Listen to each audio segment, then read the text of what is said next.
और आज मैं आपको बताऊंगा कि सूर्य किस भाव में क्या प्रभाव डालता है।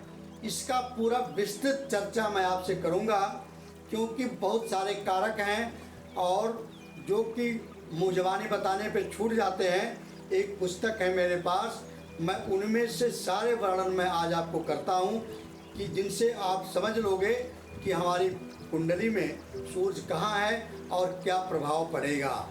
देखिए, एक पुस्तक है, ये ज्योतिषीय पुस्तक होती है। इसका नाम है संकट कटै मिटै सब पीरा। संकट कटै मिटै सब पीरा। ये ज्योतिषीय किताब है, सुरेश चंद्र मिश्रा जी की है। इन्होंने क्या लिखा है अपने पुस्तक में, देखिए लिखे हैं कि अगर सूर्य 12वें भाग लगन भाव में है या 10वें भाव में है तो उसका क्या प्रभाव पड़ेगा।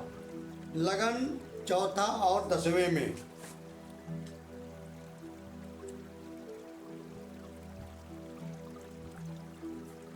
सूर्य अगर मान लीजिए लगन में है, चौथे में है और या 10वें में है तो क्या प्रभाव डालता है। आप देखिए, परोपकारी, दयालु, माता पिता का ख्याल रखने वाला, बुढ़ापे में संतान उसका ध्यान रखे या न रखे परंतु खुद अपने बल पर सुखी माता पिता का आशीर्वाद प्राप्त करने वाला वह व्यक्ति होता है। गुस्से का शिकार होता है, किसी अच्छे या बुरे व्यवहार को कभी न भूलने वाला होता है, आमतौर पर निरोग रहता है और कमज़ोर कम दोस्तों वाला होता है।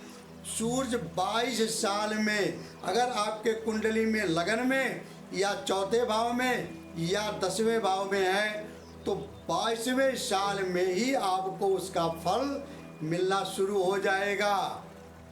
अगर गवर्नमेंट जॉब लगेगी तो 22वें साल में आप कमाना शुरू कर दोगे। अगर मान लीजिए सूर्य दूसरे भाव में आपके हैं, सूर्य मान लीजिए 7वें भाव में है, तब क्या प्रभाव होगा। पिता के मृत्यु के समय अनुपस्थित, दाह संस्कार में न रह पाना। जिनके सूर्य 7म भाव में होते हैं वो पिता की उनकी जब मृत्यु होती है उस समय वो वहाँ उपस्थित नहीं रहते, उनके दाह संस्कार में वो नहीं रह पाते। जन्म स्थान से दूर सफलता, ऐसे व्यक्ति जैसे गांव अपने जन्म स्थान जहाँ होता है इनको सफलता बहुत दूर मिलती है, शहर प्रदेश में ही मिलती है। अगर सूर्य आपका 7म में है तो आपको सफलता अपने घर बैठे बैठाए नहीं मिलेगी, आप जब घर से बाहर निकलोगे तभी सफलता मिलेगी। मंत्रों की जानकारी, आप अगर मंत्रों का प्रयोग करते हो, मंत्र सिद्ध करते हो, 7म में सूर्य है तो मंत्र सिद्ध बहुत जल्दी होता है। और क्या होता है, मंत्री या सलाहकार गुणी, धनी, क्रोधी, प्रतिष्ठित, कम दोस्त, परिवार में अशांति भी होती है उसके। औरत को नादानियों से परेशान, ऐसी औरत मिलती है जिसकी नादानियों से वो व्यक्ति परेशान होता है। जीवन साथी द्वारा परित्यक्त, अगर 7म का सूर्य है तो पत्नी से तलाक भी हो सकता है, झगड़े झंझट भी होते हैं, पत्नी से उसका दाम्पत्य जीवन उसका सुखी नहीं होता। और अगर मान लीजिए सूर्य आपके दूसरे या 12वें भाव में है, इस भाव में है या इस भाव में है, तब आपको क्या प्रभाव पड़ेगा। सत्य प्रिय, तीखा बोलना, आंखों में कोई दोष होता है ऐसे व्यक्ति को, अशांत पारिवारिक माहौल, तीखी जुबान, शिक्षा में रुकावट, गले में खराबी, बचत में बाधा, नींद में विकार आदि फल अनुभव में होते हैं।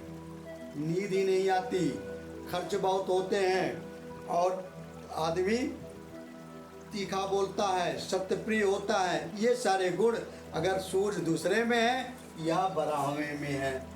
और देखिए 5वां और 9वें भाव में अगर सूर्य यहाँ हो चाहे यहाँ हो तब क्या प्रभाव पड़ेगा। रोग मुक्त जीवन, गर्भपात। अगर किसी स्त्री के 5वें और 9वें में सूर्य है तो गर्भपात होने की ज़्यादा संभावना रहती है। रोग मुक्त लेकिन जीवन होता है पुरुष। राजयोग, संतान की तरफ साथ भी हो और सब जगह बुलंद इकबाल भी हो। विरोधियों को मुंह की खानी पड़ती है। पत्नी को कष्ट संभव होता है। कभी विवाह सुख में कमी होती है। संतान का शोक होता है। सहनशील, ऊंचे विचार, पिता से मतभेद या उनके सुख में कमी, लगातार आमदनी बढ़े, दोस्तों का स्वार्थी रवैया, भाइयों बहनों की ओर से विशेष परेशानी। अगर सूर्य आपके 5वें और 9वें में बैठे हैं तो, अगर मान लीजिए सूर्य आपका अष्टम में बैठा है, अष्टम में यहाँ बैठा है, ये सारे लक्षण होते हैं। इनको आप नोट करते जाइए या जो मैं बोलता हूँ वीडियो को कई बार सुनूंगा आपको याद हो जाएगा। इतने कारक होते हैं। मैंने आपको मुजवानी तो याद है लेकिन सारे एक एक चीज़ इसलिए बता रहा हूँ कि किताब से पढ़ के सारे कारक आपको जो है समझ में आ जाएगा। अच्छा, 8वें में वाले सूर्य है तब क्या होगा?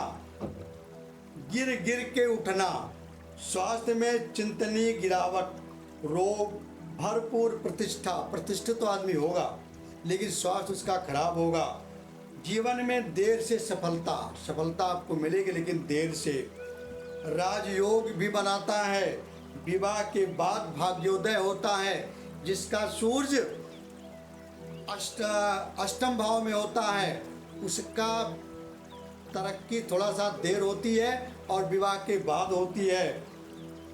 मीठी वाणी बोलता है वो, कभी बहुत तंगी में हो जाता है, जीवन में कभी बहुत हताश हो जाता है और काम बनते बनते बिगड़ जाते हैं, लेकिन ऐसा व्यक्ति सफल जरूर होता है।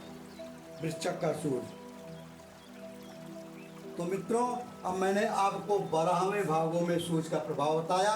पिछली वीडियो में मैंने आपको 12 राशियों के बारे में बताया था। इन दोनों को कंबाइन है। आपके जीवन पर क्या प्रभाव पड़ेगा, आपका जीवन कैसा रहेगा, इन दोनों वीडियो को आप ध्यान से पढ़ लेंगे। आपकी अपनी कुंडली दिखाने की जरूरत नहीं है, आप अपनी कुंडली से परीक्षण खुद कर सकते हो। मित्रों नमस्कार, धन्यवाद।